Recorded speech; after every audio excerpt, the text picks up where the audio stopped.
China's president has vowed to smash any attempts at Taiwanese independence. Xi Jinping addressed tens of thousands of people at the official celebrations for the Chinese Communist Party's centenary. He says he wants to resolve the Taiwanese question to achieve the complete reunification of the country. President Xi said any attempts at formal independence for the island would be smashed.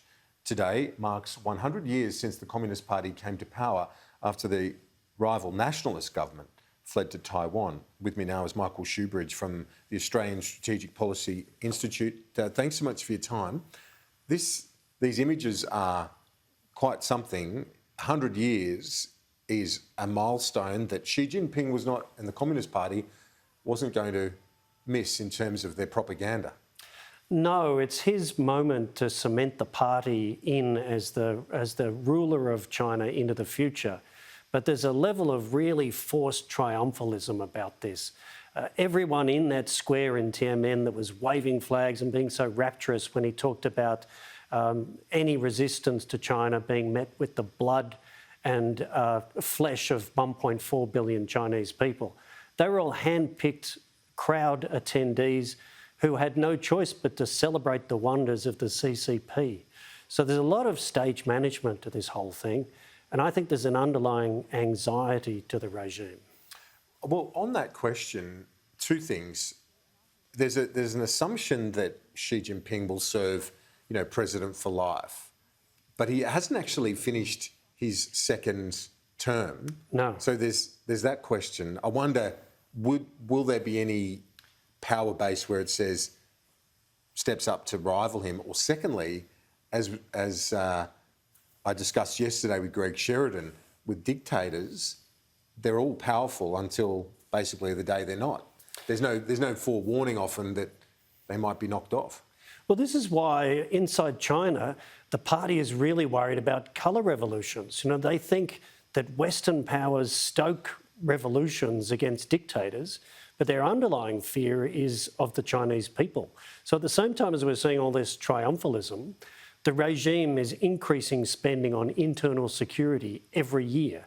They spend more on internal security than they do on the giant Chinese military. But it only takes one or two generals, doesn't it? Essentially, if he's made so many enemies along the way with the princelings and all that sort of thing, knocked off, that surely he's made a few enemies along the way. So his path to power is the way he's got to maintain power, and that is rolling purges in the party of the senior leadership and of anyone who looks like they could be a successor. That makes it a very dangerous time for China and for senior people in the party, and eventually there'll have to be a transition from Xi. And the whole lesson of Mao was not to let a single leader have this amount of unconstrained power.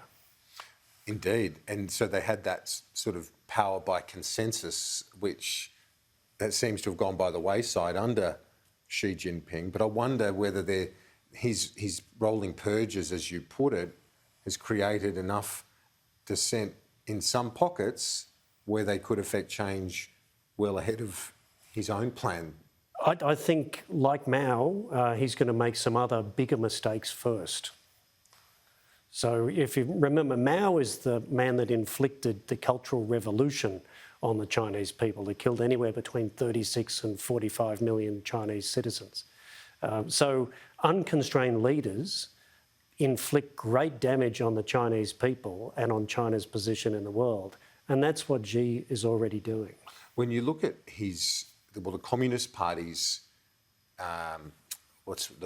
legitimacy with the Chinese people, have they created a sense of legitimacy for the party given the huge economic growth? Because there has been, it's got many weaknesses, the Chinese Communist Party, but that's one thing they've done, hasn't it? They lifted hundreds of millions out of poverty. Well, they and the rest of the world. The Chinese economy has been driven in part by the Australian economy.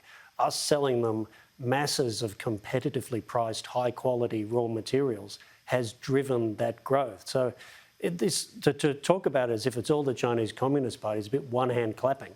They have been enabled to reach this prosperity by the terms that the rest of the world engaged them on. Xi has changed those terms, and you could see that at that meeting of global leaders in Cornwall at the G7. He has made China's place in the world more difficult than it has been for decades. And in terms of that prosperity, though, does it create a domestic sense of legitimacy for that government? I think because the people are a lot better off than they would have been. Yeah, I think that is true, and I think there's a lot of strident nationalism because of the deep propaganda through their education system. But again, if it's all such a lovely, supportive populace with the regime, what's the explanation for that massive internal security apparatus?